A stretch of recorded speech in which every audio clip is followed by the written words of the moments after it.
Bismillahirrahmanirrahim. Assalamualaikum warahmatullahi wabarakatuh. Tadi kita akan memulai, jadi kita hari ini akan memulai minggu keempat tentang mata kuliah MSDM berbasis kompetensi. Kita akan berbicara masalah kompetensi organisasi, kompetensi jabatan, dan individu. Ya.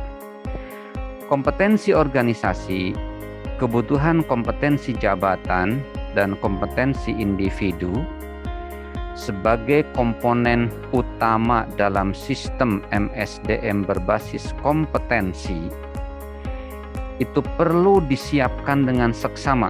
Jadi 3 hal: kompetensi organisasi, kebutuhan kompetensi jabatan, dan kompetensi individu itu merupakan komponen utama dalam sistem manajemen SDM berbasis kompetensi. Itu perlu disiapkan dengan seksama karena peran dari kualitas, kelengkapan, dan metode pemutakhiran data dan informasi. Kenapa penyebabnya? Karena kualitas, kelengkapan, dan metode pemutakhiran data dan informasi, ketiga komponen itu sangat vital bagi apa? Bagi atau untuk mensupport keberlangsungan MSDM berbasis kompetensi. Jadi kalau ada pertanyaan, kenapa kompetensi organisasi, KKJ, dan KI itu perlu disiapkan? Maka penyebabnya karena kualitas dari kompetensi, kebutuhan kompetensi jabatan, dan kompetensi individu, kemudian kelengkapan dari ketiga hal di atas, dan metode pemutakhiran data dan informasi ketiga hal di atas, itu komponen yang sangat vital sekali. Ambil salah satu contoh saja, metode pemutakhiran data dan informasi. Nah, bisa jadi dengan perkembangan bisnis yang semakin cepat menuntut percepatan perubahan di dalam sebuah perusahaan. Bisa jadi hal itu menuntut perusahaan untuk kemudian merevisi kebutuhan kompetensi jabatan mereka. Awalnya misalnya, kompetensi jabatan untuk seorang manajer atau kepala cabang adalah kompetensi jabatannya hanya 1, 2, 3. Akan tetapi dengan perkembangan informasi, dengan perkembangan terbaru dari persaingan perusahaan, antar perusahaan, perkembangan terbaru dari tuntutan pemerintah, tuntutan para stakeholder, misalkan NGO, LSM, dan sebagainya, maka kemudian kepala cabang atau branch manager itu perlu ditambah lagi kompetensi jabatannya. Mereka harus menguasai misalkan ilmu komunikasi publik. Maka kompetensi itu kemudian harus ditambahkan kembali bagi misalkan brand manager yang sudah menjabat tapi belum memiliki hal tersebut, maka kemudian perusahaan harus menyelenggarakan semacam training kepada mereka agar mereka memenuhi kriteria kompetensi baru tersebut. Itulah pemutakhiran data dan informasi. Jadi harus selalu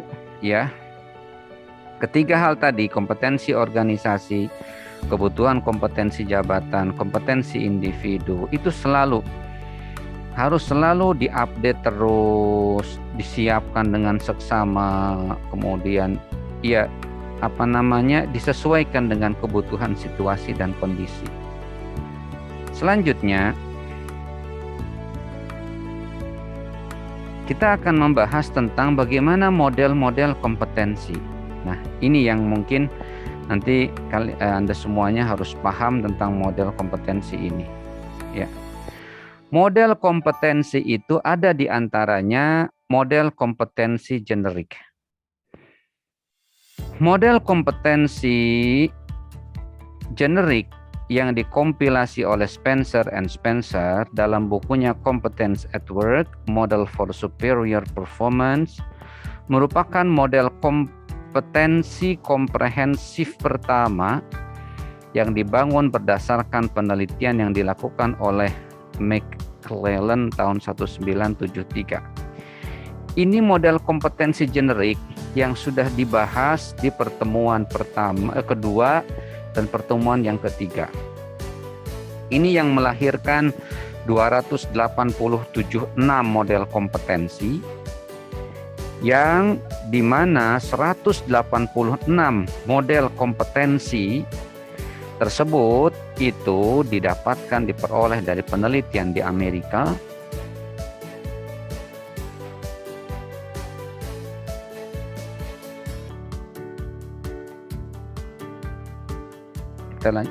Di mana 18 dari 187 model kompetensi itu sifatnya universal. Artinya di negara manapun 18 model kompetensi tersebut itu diakui dan ada hadir, eksis di sana.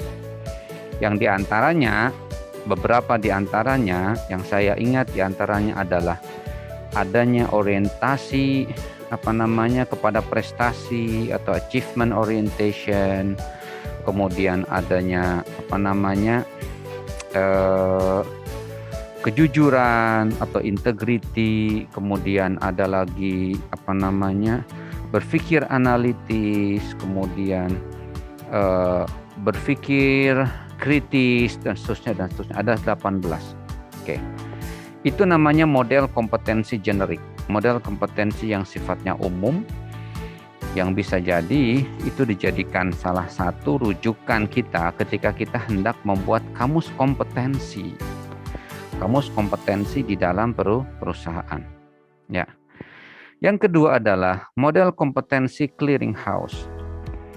Sebuah lembaga di Amerika Serikat namanya Employment and Training Administration dengan dukungan dari Departemen Tenaga Kerja AS pada tahun 2005 membangun tipologi jenis kompetensi yang secara komprehensif dan dapat diaplikasikan pada berbagai jenis industri, yakni namanya model kompetensi clearinghouse. Model kompetensi ini terdiri dari 9 tingkat yang dibagi 3 bagian utama. Bagian pertama tingkat 1 dan 2. Ini kompetensi yang sangat umum dan dapat diterapkan di semua sektor industri. Ya. Ini tingkat 1 dan 3 ini mungkin bisa dikatakan seperti model kompetensi generik atau model kompetensi yang sifatnya ada lagi core kompetensi. Jadi kompetensi inti yang setiap karyawan itu harus memilikinya di dalam perusahaan. Yang kedua adalah tingkat 4-5 menjelaskan kompetensi sesuai dengan sektor industri secara umum dan industri secara khusus. Nah, yang 4 dan 5 ini ya, menurut kompetensi clearinghouse, itu merupakan kompetensi yang spesifik untuk industri-industri tertentu. Contoh mungkin untuk industri jasanya misalkan jasa keuangan, maka si clearinghouse ini memberikan beberapa kompetensi yang sifatnya hanya spesifik untuk misalnya sektor industri jasa keuangan. Maka tingkatnya adalah tingkat 4-5. Atau misalkan mungkin industri yang sifatnya manufaktur. Saya mempunyai asumsi kemungkinan mereka akan mengelompok-kelompokkan berdasarkan sektor industri untuk tingkat 4-5. Tingkat 6-9 menjelaskan kompetensi teknis dan manajemen secara spesifik dalam bidang industri tertentu. Berarti spesifik lagi. Jadi semakin naik tingkatnya, tingkat kompetensi bagiannya, jadi bagian 1, bagian 2, bagian 3, tingkat 1 sampai tingkat 9. Tingkat 9 mungkin lebih spesifik, sangat spesifik sekali. Berbicara tentang kompetensi atau kecakapan teknis dan kecakapan manajemen dalam industri tertentu. Ini yang namanya model kompetensi clearinghouse. Nanti silahkan Anda cari di internet di Google tentang model kompetensi clearinghouse ini. Bisa jadi Si Employment and Training Administration (ETA) tadi sudah mengelompokkan kompetensi-kompetensi tersebut. Baik, selanjutnya kita akan membahas tentang model kompetensi yang berikutnya, yakni model kompetensi terpadu.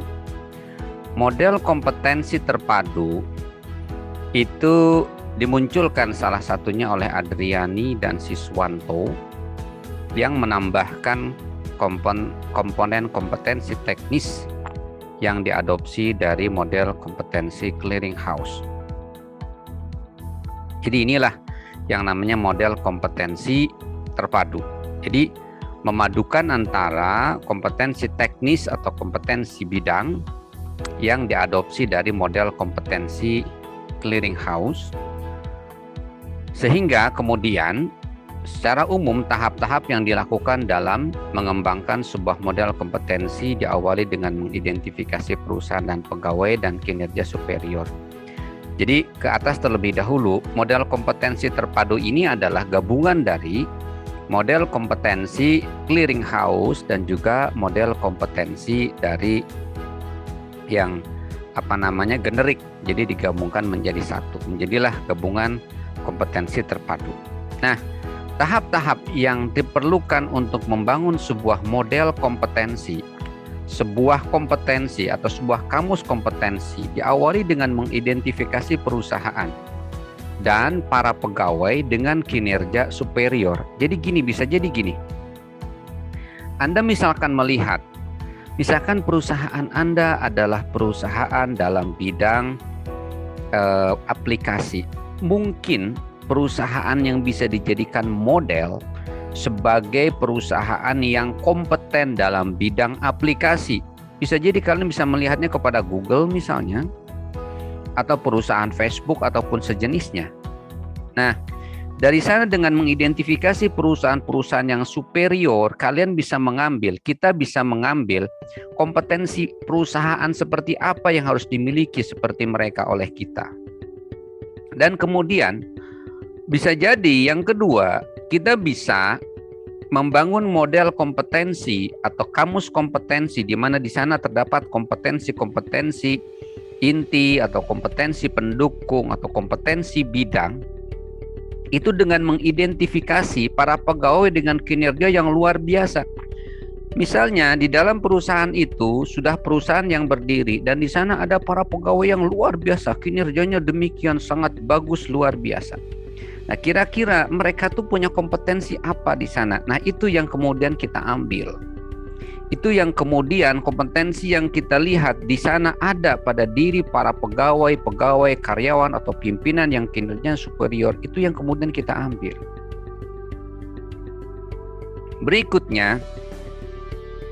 Selanjutnya adalah mengidentifikasi kriteria kinerja sukses.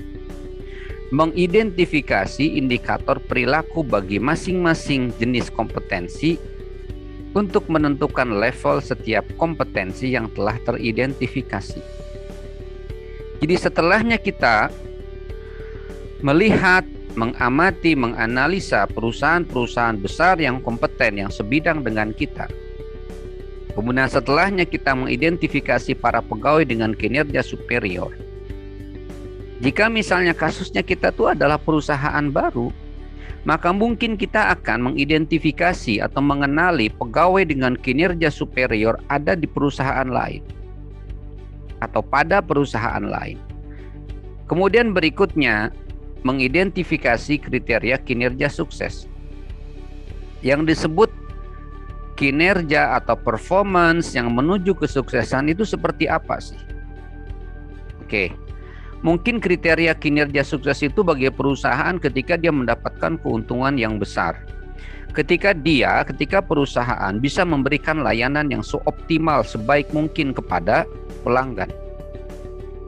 Maka setelahnya itu bisa jadi kemudian kita tetapkan bahwa orientasi kepada pelanggan, customer orientation adalah salah satu kompetensi inti yang harus dimiliki oleh perusahaan Anda dan oleh semua karyawan Anda. Orientasi pada pelanggan. Dan kemudian setelahnya itu identifikasikanlah indikator perilaku bagi masing-masing jenis kompetensi tersebut. Jadi indikator perilakunya sebagaimana yang pernah dijelaskan untuk yang mempunyai orientasi kepada pelanggan, kira-kira indikator perilakunya apa dari level yang paling rendah ya sampai level yang paling tinggi. Katakanlah Anda ingin menempatkan levelnya sampai level 4, kayak IPK tuh 4. Berarti yang IPK 4, yang keren paling hebat dalam melayani, dalam memiliki kompetensi atau kecakapan orientasi pada pelanggannya adalah ketika dia bisa melakukan ini, dan ini.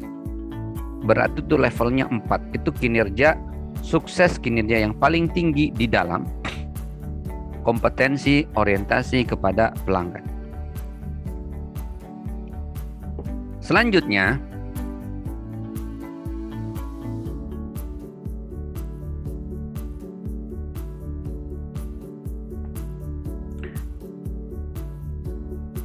penyusunan kamus kompetensi. Kamus kompetensi merupakan sebuah katalog yang meregister seluruh sebutan kompetensi berikut uraiannya, baik yang bersifat generik atau soft kompetensi maupun yang berupa kompetensi bidang atau hard kompetensi. Ini dapat istilah baru. Kompetensi generik itu adalah kompetensi yang sifatnya semua karyawan bisa jadi itu perlu memilikinya, soft kompetensi. Sementara ada kompetensi bidang atau hard kompetensi yang diperlukan oleh organisasi dalam menjaga tata nilai, membangun budaya, menjalankan misi yang diemban, dan dalam rangka mewujudkan visinya.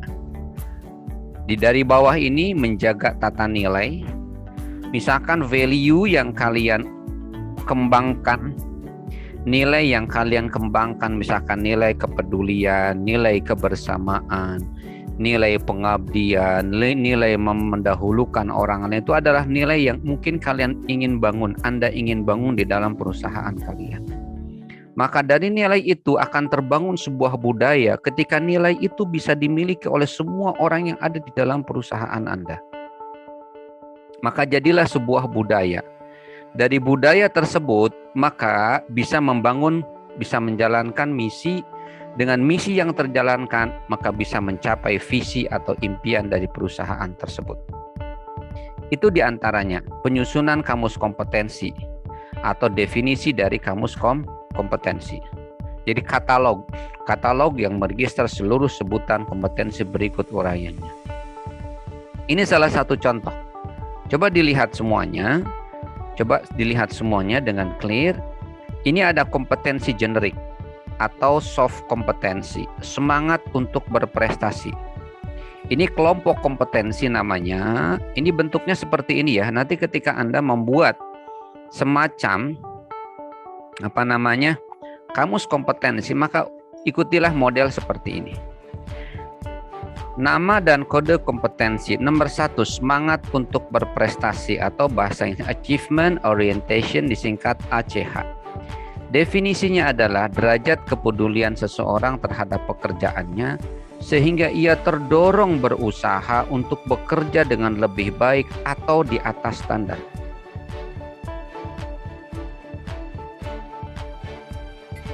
Jadi achievement orientation itu adalah tingkat kepedulian seseorang, tingkat care seseorang terhadap pekerjaannya, sehingga berusaha untuk bekerja dengan lebih baik atau di atas standar. Dimensi kompetensi itu diantaranya, lihat, dia ada skala ACH, Achievement Orientation, ada dimensi. Ini dimensinya A, intensitas dan kelengkapan, dimensi kompetensinya, kemudian level kompetensinya ini adalah nomor 1, 2, 3, 4, 5, dan indikator perilakunya adalah ini. 1 ini yang nomor 2, level 2, selalu berusaha untuk menyamai standar orang lain atau prestasi rata-rata. Harus mampu bekerja untuk mencapai suatu standar kinerja yang ditetapkan oleh pihak manajemen. Seperti itu. Ini adalah indikator perilaku dari pemegang jabatan. Ini yang di atas ini. Selanjutnya, tahap-tahap proses pengembangan kamus kompetensi. Yang pertama, katakanlah ketika Anda semuanya adalah baru membangun sebuah perusahaan, atau kalian seorang konsultan dalam bidang SDM, dan Anda diminta untuk melakukan kajian atau membuat rumusan tentang kompetensi di perusahaan klien Anda. Maka salah satu tahap pengembangan kamus kompetensi adalah pemahaman visi, misi, tata nilai, budaya, dan tujuan organisasi atau perusahaan. Visi itu semacam impian dream yang ingin dicapai pada tahun yang akan datang. Katakanlah ini ada perusahaan butik atau konveksi atau perusahaan dalam bidang jasa layanan antar barang, pengiriman barang atau delivery, mempunyai visinya adalah pada tahun 2025 atau 2025 menjadi pemenang atau menjadi perusahaan yang terkemuka untuk wilayah 3 Jawa Barat, misalnya itu visinya. Maka kemudian misinya adalah menjalankan bisnis dalam bidang pelayanan, penyampaian barang. Tata nilai yang dibangunnya misalnya ada kepedulian, ada kecepatan dalam layanan, kepedulian terhadap pelanggan, dan sebagainya, kehati-hatian. Budaya apa yang kemudian ingin dikembangkan? Biasanya budaya itu akan munculnya dimulai dari tata nilai. Jadi tata nilai yang dibangun yang kemudian akan melahirkan sebuah pembiasaan, dan pembiasaan itulah yang akan menjadi budaya. Dan kemudian tujuan organisasi atau perusahaan. Tujuan organisasi atau perusahaan, tujuan itu bisa jadi begini ya. Anda misalkan bikin usaha, kali Anda mempunyai tujuannya apa? Misalkan tujuan itu bisa di breakdown ke dalam tujuan besar, kemudian tujuan yang turunannya, dan tujuan yang sifatnya sasaran. Ambil salah satu tujuan yang sifatnya sasaran. Misalnya, di dalam tahun ini ingin mencapai keuntungan misalnya bersih sebesar 100 juta. Maka itu adalah tujuan yang sifatnya sasaran dan sudah sifatnya konkret. Ada nilai uangnya 100 juta. Itu tujuan dari perusahaan untuk tahun ini. Nah, ketika kita membangun sebuah kamus kompetensi, maka kita juga harus paham tujuan dari organisasi. Kalau Anda misalkan diminta oleh bos Anda untuk menyusun kamus kompetensi, maka pahami dulu visi, misi, tata nilai, budaya, tujuan organisasi, tujuan perusahaan tersebut. Oke. Prinsip utama dalam mengidentifikasikan kompetensi adalah bahwa untuk mencapai visi, menjalankan misi, menjaga tata nilai, dan membangun budaya itu memerlukan kompetensi. Jadi, setelahnya kita memahami, maka kemudian kita harus juga melanjutkan kepada pemahaman bahwa pencapaian visi, misi, tata nilai, budaya itu memerlukan kompetensi. Memerlukan kecakapan. Kecakapan dari siapa? Kecakapan dari anggota organisasi atau anggota perusahaan. Begitu. Maka kemudian harus dipahami dulu. Tahap itu tahap yang pertama. Bayangkan ketika Anda menjadi konsultan dan kemudian Anda diminta untuk menyusun kamus kompetensi di perusahaan. Berikutnya adalah FGD.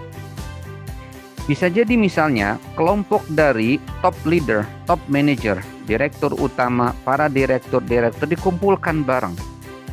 Ya. Untuk apa? Untuk kita menyelenggarakan FGD terkait dengan proses bisnis dan tugas pokok setiap unit dalam organisasi. Itu penting sekali. Dari sana mungkin akan muncul ide-ide untuk harus seperti apa kamus kompetensi yang dikembangkan di perusahaan model seperti ini. Dengan visi misi, dengan impian, dengan harapan keinginan dari pucuk pimpinannya, dengan harapan keinginan dari owner atau dari komisaris perusahaan seperti itu, dari FGD. Oke. Setelahnya FGD dilakukan, maka mungkin perlu di breakdown lagi FGD tersebut ke dalam wawancara. Coba lihat Plototin wawancara dengan metode Behavioral Event Interview atau BEI.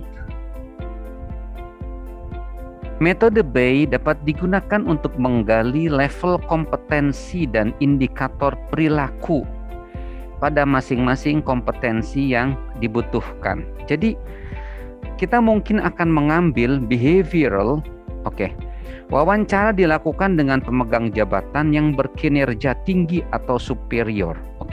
Jadi misalkan begini ya.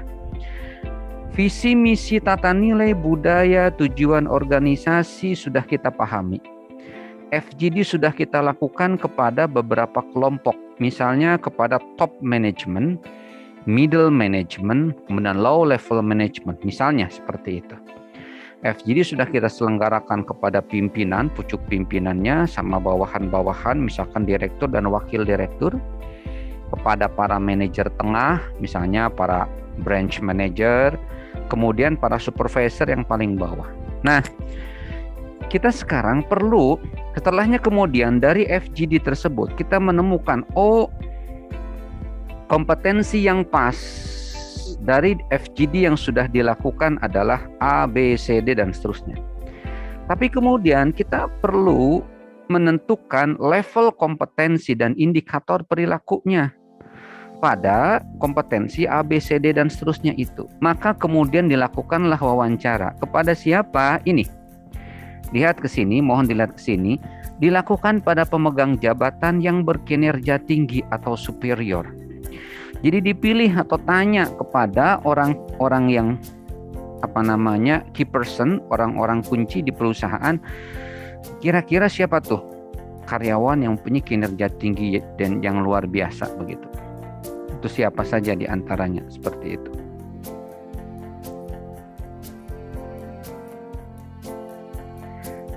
Nah, setelah kemudian berdasarkan jumlah sampel yang mencukupi, hasil wawancara dengan menggunakan metode BEI dapat digunakan untuk mengidentifikasikan jenis dan level kompetensi yang dibutuhkan. Jadi bisa jadi juga dari BEI kepada orang-orang, pada pemegang jabatan yang berkinerja tinggi itu akan menghasilkan juga model kompetensi yang lain plus level kompetensi dan termasuk juga indikator perilaku. Banyaknya level yang digunakan cukup beragam, mulai dari 3 level, misalkan tahu, bisa, mahir. 4 level, tahu, bisa dengan supervisi, bisa mandiri, kemudian mahir sambil sambil supervisi atau melatih, sampai 9 yang sangat rinci. Jadi dalam prakteknya di lapangan itu level-level kompetensi itu ada level 1 sampai level 9. Itu yang sangat-sangat rinci yang level 9 gitu. Tapi untuk Anda di dalam tugas nanti itu mungkin cukup sampai level 4 saja supaya tidak terlalu rumit. Kalau mau ditambahkan silahkan. Berikutnya adalah yang terakhir, tahap-tahap dalam proses pengembangan kamus kompetensi. Kali ini adalah tugas Anda juga adalah validasi kamus kompetensi, bukan kamus kompetensi. Kamus kompetensi dinyatakan valid jika setiap kompetensi yang dibutuhkan perusahaan teridentifikasi dan digunakan dalam kebutuhan kompetensi jabatan. Jadi yang terakhir, misalkan Anda diminta untuk menjadi seorang konsultan dalam menyusun kamus kompetensi, maka lakukan validasi. Valid atau tidak ini kompetensi ini berdasarkan FGD, berdasarkan analisa terhadap visi misi, berdasarkan FGD, berdasarkan interview, maka kira-kira ini valid atau tidak. Buku kamus kompetensi bisa berisi beberapa bab, meliputi pendahuluan, pedoman pemakaian, tabel kompetensi generik, dan tabel kompetensi bidang yang disusun menurut klasifikasi tertentu, dan kemudian ada penutup. Idealnya memang kalau misalnya Anda semua yang ada di kelas ini itu bisa menyusun dalam bentuk buku, itu keren sekali tuh. Jadi ada pendahuluan, ada pedoman pemakaian, ada tabel kompetensi generik, tabel kompetensi bidang yang disusun menurut klasifikasi tertentu. Oke. Sekarang kita akan bicara mengenai kompetensi jabatan, ya. salah satu kompetensi yang harus disusun di dalam kamus kompetensi. Kebutuhan kompetensi jabatan atau sering pula disebut dengan job kompetensi profile, profil kompetensi jabatan, ya, merupakan informasi tentang kompetensi dan level yang dibutuhkan. Oke. Jadi KKJ ini misalkan job kompetensi profile untuk bidang, misalnya bidang branch manager atau kepala cabang perusahaan lembaga keuangan misalnya. Maka di sana ada kompetensi yang khusus untuk kepala cabang kantor perusahaan keuangan tadi. Misalkan perusahaan kayak sekarang finance seperti itu.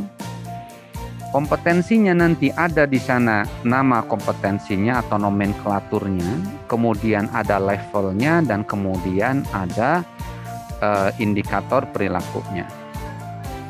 Proses penentuan KKJ atau job kompetensi profile itu dipengaruhi oleh jenis organisasinya tentu saja. Kalau organisasinya dalam bidang sektor jasa, jasanya keuangan, pasti kompetensinya akan berbeda dengan branch manager atau kepala cabang untuk misalnya perusahaan retail. Retail katakanlah seperti perusahaan kayak tas, kita kenalkan merek-merek tas yang terkenal seperti itu. Pertama, nah ini perbedaannya ya, dipengaruhi oleh organisasinya. Untuk organisasi di mana jabatan-jabatan yang ada diisi oleh profesi dan tugas dan tanggung jawabnya yang serupa dan bersifat universal atau hampir sama seperti organisasi rumah sakit. Organisasi rumah sakit itu relatif jabatan-jabatannya diisi oleh profesi dan tanggung jawab yang serupa oleh dokter. Dan rumah sakit kepala bagian ini ya mungkin kemungkinannya dokter atau orang di bidang kesehatan, misalnya perawat yang sudah senior dan sebagainya, itu kan serupa artinya sama-sama orang kesehatan. Maka cara menentukan kebutuhan kompetensi jabatan atau job kompetensi profile-nya adalah dengan menggunakan metode kuantitatif dengan 5 langkah seperti yang disarankan oleh Spencer dan Spencer, mulai dari pertama, mengidentifikasikan kriteria kinerja efektif. Yang disebut kinerja efektif bagi seorang perawat kesehatan misalnya ya, yang melayani pasien, langsung berhadapan dengan pasien. Yang dimaksud dengan prestasi kerja yang efektif seperti apa? Misalkan keramah tamahan, bagaimana indikator perilaku keramah tamahan atau bagaimana dimensi keramah tamahan? Apakah keramah tamahan dari sisi misalnya misalnya keramah tamahan dari sisi komunikasi secara langsung misalnya, atau keramah tamahan dari sisi komunikasi via alat komunikasi misalnya, dari sisi dimensinya, dan kemudian ada indikator perilakunya. Kemudian berikutnya, mengidentifikasikan calon responden minimum 12 berkinerja baik dan 8 berkinerja rata-rata untuk satu jabatan profesi. Ya, ini salah satu yang disarankan oleh Spencer, yakni adalah dengan mengidentifikasi kinerja efektif dan kemudian mengidentifikasikan calon responden. Ya. Minimum 12 itu berkinerja baik dan 8 berkinerja rata-rata. Jadi gini, responden yang akan kita pilih misalnya untuk kategori yang disebutkan berkinerja efektif itu, misalnya dari satu rumah sakit, kita identifikasi ada 12 perawat baik laki-laki perempuan yang kinerjanya baik, paling unggul. Nah, kita akan minta dia untuk menjadi responden untuk mengisi kuesioner kita untuk menentukan tentang kompetensi jabatan atau kebutuhan kompetensi jabatan untuk bidang perawat tadi. Dan kita pilih 8 dari seluruh rumah sakit itu yang berkinerja rata-rata untuk satu jabatan profesi. Jabatan profesinya misalkan kalau di rumah sakit untuk bagian pelayanan pasien, perawat yang langsung berhadapan dengan pasien. Berikutnya adalah pengumpulan data dengan metode BEI. B itu apa? Behavior Event Interview. Jadi melakukan wawancara. Itu juga bisa kita lakukan seperti itu. Kemudian berikutnya adalah analisis statistik untuk menentukan kompetensi yang membedakan. Artinya bisa jadi kita melakukan analisa statistik untuk menentukan kompetensi yang mungkin satu sama lain harus kita bedakan. Kompetensi ini harus berdiri sendiri, kompetensi ini harus berdiri sendiri, seperti itu. Dan yang terakhir adalah validasi. Oke, itu untuk perusahaan yang diisi oleh para profesional di mana tanggung jawab dan tugasnya serupa seperti perusahaan rumah sakit. Berikutnya adalah kedua, untuk kebanyakan organisasi yang sangat spesifik karakteristik jabatannya, maka metode kualitatif dengan bentuk wawancara diantaranya. Kualitatif itu metode yang metode kualitatif itu adalah metode riset di mana datanya sifatnya kualitatif seperti data wawancara, data kata-kata itu kualitatif. Maka metode kualitatif dapat digunakan untuk menentukan KKJ organisasi tipe ini, yakni dengan metode survei kuesioner, BEI, dan expert panel. Jadi bisa jadi survei kuesioner dibagikan kepada para karyawan seperti yang metode yang pertama, atau atau dilanjutkan dengan BEI, Behavior Event Interview, dan expert panel. Expert panel itu begini. Jadi beberapa ahli kemudian akan menganalisa tentang jabatan tersebut, tentang kompetensi tersebut. Kira-kira pas atau tidak, cocok atau tidak. Jadi kompetensi yang sudah kita susun itu kemudian didiskusikan dalam expert panel. Seperti itu. Itu diantaranya. Pemegang jabatan memiliki peran sangat penting dalam penyusunan KKJ. Jadi pemegang jabatan itu harus kita tanya. Misalnya di dalam perusahaan manufaktur, misalkan katakanlah perusahaan manufaktur pabrik sepatu. Kita akan menyusun kompetensi jabatan untuk misalnya direktur SDM. Maka direktur SDM itu harus kita wawancarai tentang bagaimana yang sebetulnya kinerja superior dari seorang direktur manajemen, direktur bidang SDM atau direktur HRD, seperti itu. Bagi pemegang jabatan yang telah berpengalaman dan berkinerja baik, mereka adalah individu yang paling mengetahui tentang persyaratan jabatan apa yang diperlukan untuk memegang jabatan tersebut dengan baik. Jadi tadi, apalagi mereka orang yang mempunyai prestasi yang luar biasa, mereka harus paling ditanya oleh kita, konsultan katakanlah, yang sedang menyusun kamus kompetensi jabatan. Harus banyak kita interview. Ini gambar di bawah ini, slide berikutnya, contoh KKJ yang ditampilkan dalam bentuk tabel. Terlihat ada 3 kelompok kompetensi yang digunakan, yaitu 6 kompetensi wajib yang merupakan kompetensi generik, ya. 11 kompetensi pendukung juga sama, masih merupakan kompetensi generik, dan 14 kompetensi bidang.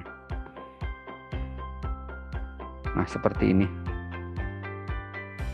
Kebutuhan KKJ dalam bentuk tabel. Misalkan ini kompetensi wajib, coba dilihat ya, ada integritas, jumlahnya ada 4 level, semangat untuk berprestasi ada 6 level, berorientasi kepada kepuasan pelanggan ada 2 level, membangun hubungan ada 2 level, kemudian kerjasama kelompok ada 5 level, komitmen terhadap organisasi ada 4 level. Ini ada 6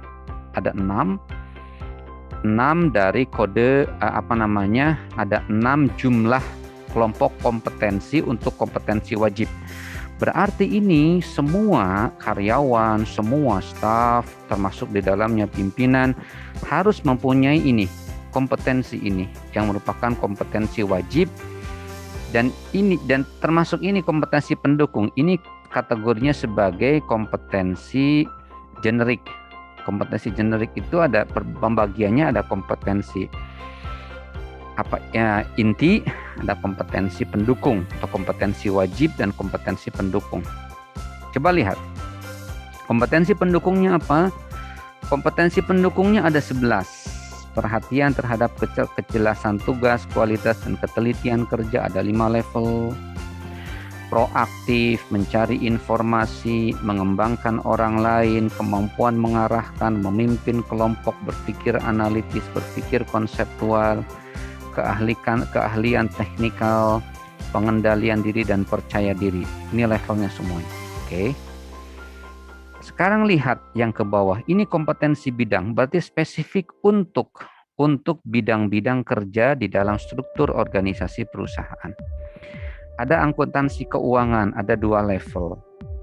Kemudian ada perencanaan dan penganggaran, ada 2 level. Manajemen keuangan ada 2 level. Manajemen keuangan Alma ada 2 level, dan seterusnya dan seterusnya. Dan ini adalah simbol untuk setiap kompetensi tersebut. Ini diantaranya sebagai salah satu patokan untuk Anda semuanya. Nah, setelahnya kita berbicara masalah kompetensi organisasi, kemudian bicara masalah job kompetensi profile atau KKJ, kebutuhan kompetensi jabatan, maka kita akan bicara masalah kompetensi individu. Laporan kompetensi individu berisi daftar kompetensi dan levelnya yang dimiliki pegawai dengan mengacu pada kamus kompetensi. Oke. Jadi, setelahnya adanya kompetensi jabatan, maka kemudian bisa jadi perusahaan melakukan asesmen terhadap kemampuan individu. Kemampuan individu karyawan. Nah, kemampuan atau kompetensi individu itu berisi daftar kompetensi dan levelnya yang dimiliki pegawai dengan mengacu kepada kamus kompetensi. Misalnya pegawai A, kompetensinya dalam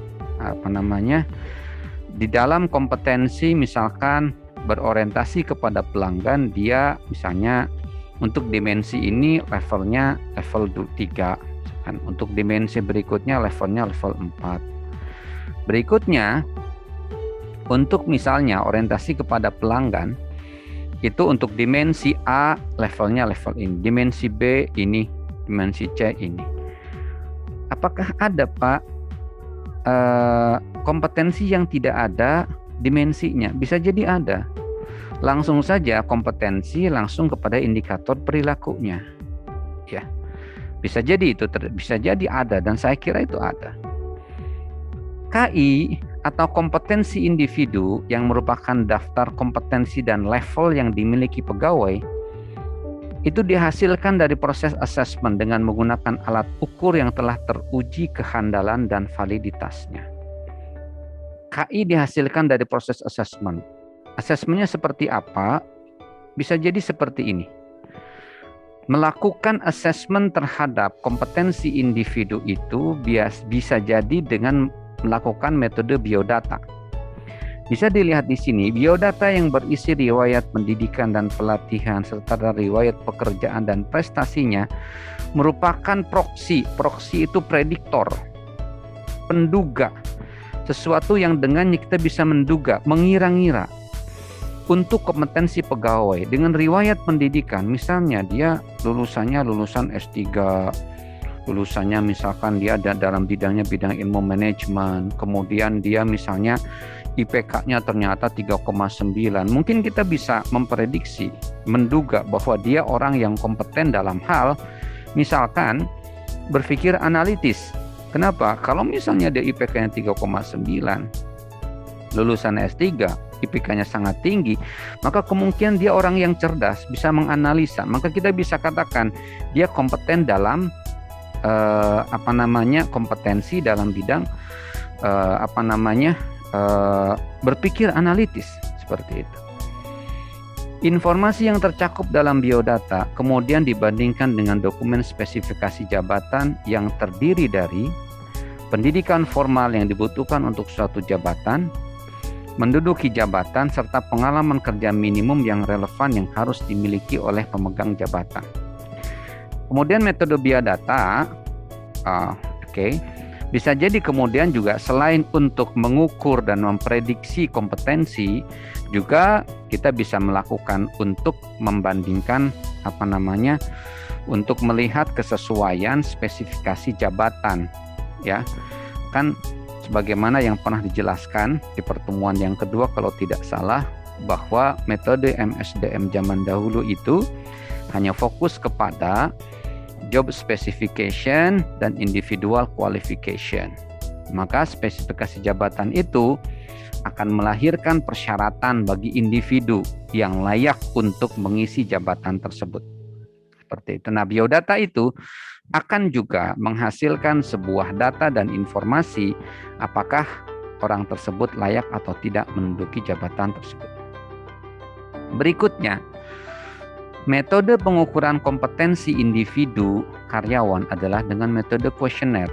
Kuesioner dalam pengukuran kompetensi individu dirancang dengan berbagai pertanyaan yang mencakup dimensi-dimensi yang ingin diukur sesuai dengan konstruksi kamus kompetensi. Contoh misalnya konstruksi pertanyaan untuk mengukur kompetensi generik dapat diidentifikasi atau dikenali dari 3 faktor, yakni pengetahuan, sikap, dan pengalaman yang dilakukan. Misalnya, kita ingin mengukur kompetensi si A. Si A ini misalnya seorang karyawan dalam bidang programmer. Dia karyawan di bagian operasionalnya. Dia sendiri yang bidang yang khusus, dia sendiri di bidang programmer itu.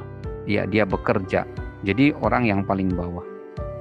Maka kemudian kita akan menyusun kuesioner yang di sana merepresentasikan atau menggambarkan KKJ bagi seorang programmer, ya, yang non jabatan struktural, berarti dia hanya sebagai karyawan biasa, karyawan operator paling bawah.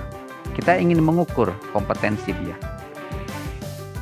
Maka kemudian kita bikinkan kuesioner, misalnya salah satu kompetensi inti atau core kompetensi atau hard kompetensi adalah achievement orientation atau berpikir analitis. Maka kemudian kita akan susun pertanyaan-pertanyaan tentang sesuatu yang bisa mengungkap apakah si karyawan di bidang operator ini mempunyai kemampuan berpikir analitis. Misalnya pertanyaannya, sejauh mana Anda bisa mampu melakukan analisa terhadap kasus-kasus yang rumit di dalam pekerjaan Anda. Kemudian jawabannya bisa jadi dari 5 alat Likert scale, sangat bisa atau bisa, kemudian sedang-sedang saja, tidak bisa atau sangat tidak bisa. 5 itu untuk mengukur sejauh mana dia mempunyai kemampuan analitis. Kemudian ketika jawab, nanti siapa yang akan menjawab? Yang akan menjawabnya bisa jadi atasannya langsung, yang mengukur kemampuan dari orang tersebut, yang mengukur kemampuan dari si operator tersebut. Begitu. Itu dari sisi pengetahuan. Kan dari sisi sikap, ya, misalkan bagaimana ketika Anda sikap ketika Anda sikap itu kan pikiran, perasaan, dan niat tindakan, niat untuk melakukan sesuatu. Bisa jadi perilaku yang kemudian kita tanyakan adalah ketika menghadapi masalah terkait dengan ketika ada masalah yang kompleks dan rumit dan membutuhkan analisa yang rumit, maka Anda mencoba untuk bersikap atau Anda mencoba untuk mengarahkan pikiran dan perasaan untuk fokus pada pekerjaan tersebut. Seperti itu. Itu sikap. Ya, maka nanti pilihannya apakah sangat tidak setuju atau tidak setuju, kemudian pilihan jawabannya ya, kemudian sedang-sedang saja, setuju atau sangat setuju. Seperti itu. Itu kategori sikap. Ya, itu diantaranya salah satu contohnya saja dengan metode kuesioner. Berikutnya adalah metode penilaian 360 derajat. Metode 360 adalah penilaian bersama yang dilakukan oleh rekan sekerja, bawahan, atasan, dan pegawai yang bersangkutan dengan menggunakan satu set kuesioner yang dirancang khusus. Metode penilaian 360 ini banyak digunakan oleh perusahaan-perusahaan terkemuka dengan face validity yang baik, validitas muka yang cukup baik. Jadi gini, karena tadi kuesioner tadi ya, kuesioner tadi itu nanti dijawab oleh si karyawan, ditanyakan kepada temannya yang satu level, yang setiap hari ketemu, ditanyakan kepada bawahannya, ditanyakan kepada atasannya, atau bahkan ditanyakan kepada pelanggan yang sering berinteraksi dengan karyawan tersebut. Itu namanya metode penilaian 360 derajat. Ini mahal sekali biayanya dan perlu waktu yang cukup lama. Kemudian bisa jadi melakukan metode behavioral event interview. Jadi mewawancarai berdasarkan beberapa kejadian kritis yang dikemukakan sebagai kasus kepada yang diwawancarai. Dan kemudian menerjemahkan skrip wawancara sebagai perilaku, kemudian mengidentifikasinya ke dalam kompetensi dan level yang sesuai. Jadi untuk mengungkap apakah programmer ini dia itu kompeten dari sisi berpikir analitis, maka kemudian diwawancarai dengan memberikan satu contoh kejadian kritis apa yang dilakukan oleh si karyawan tersebut. Nah, kemudian hasil jawaban dari mereka kita bisa melakukan identifikasi bahwa dia kompetensinya itu apakah dia termasuk orang yang kompeten dari sisi berpikir analitis atau tidak, dan levelnya yang sesuai yang mana itu bisa kita perhitungkan. Metode ini banyak digunakan dalam asesmen kompetensi karena mempunyai kepresisian, jadi tingkat ketepatan yang tinggi tentang bagaimana kompetensi diungkapkan. Dapat dengan tepat memperlihatkan bagaimana seorang karyawan bertindak dalam menghadapi suatu masalah. Tapi metode ini perlu waktu dan biaya yang mahal. Wawancara harus dilatih dan dikalibrasi terlebih dahulu agar bisa menghasilkan kualitas penelitian yang diharapkan. Itu metode BEI. Asesmen psikologi. Asesmen psikologi digunakan untuk beberapa tujuan, antara lain penilaian kompetensi, rating, penempatan, seleksi dan kecakapan, diagnosis serta evaluasi hasil. Jadi asesmen psikologi itu bisa jadi merupakan salah satu contohnya dengan psikotes. Dengan psikotes kemudian kita bisa memperkirakan bahwa dia itu kompeten atau tidak untuk bidang-bidang tertentu. Assessment Center, proses penilaian perilaku individu melalui suatu proses pengukuran yang distandarisasi dengan multi metode, multi alat ukur yang dilaksanakan oleh multi asesor untuk mengukur kemampuan multi asesi yang berinteraksi. Jadi begini, assessment center ini biasanya assessment center dilakukan hanya untuk orang-orang penting, katakanlah kayak pucuk-pucuk pimpinan di sebuah perusahaan. Jadi para calon-calon yang sedang melakukan fit and proper test, katakanlah seperti itu, mereka akan di-assess, akan dinilai, akan dievaluasi dengan metodenya macam-macam. Bisa jadi dengan metode wawancara, metode presentasi dia, kemudian metode LGD, leaderless group discussion, seperti itu.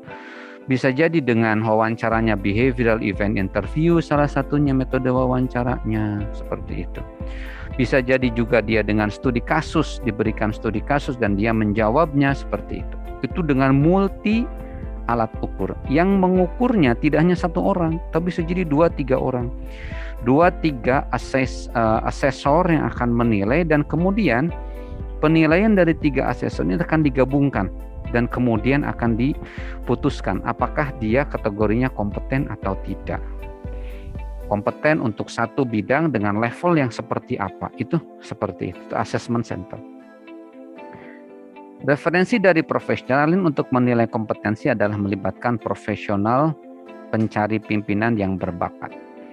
Headhunter menilai kompetensi kandidat menggunakan dasar dan durasi penilaian yang lebih komprehensif, mulai dari prestasi nyata sebelumnya, kompetensi, kepemimpinan, profesionalitas, sampai dengan reputasi dan citra secara sosial. Bisa jadi yang namanya referensi dari profesional atau headhunter ini, itu orang yang memang sudah mahir sekali untuk mengukur, oh si dia ini memang dari pengalamannya dia sudah sangat bagus.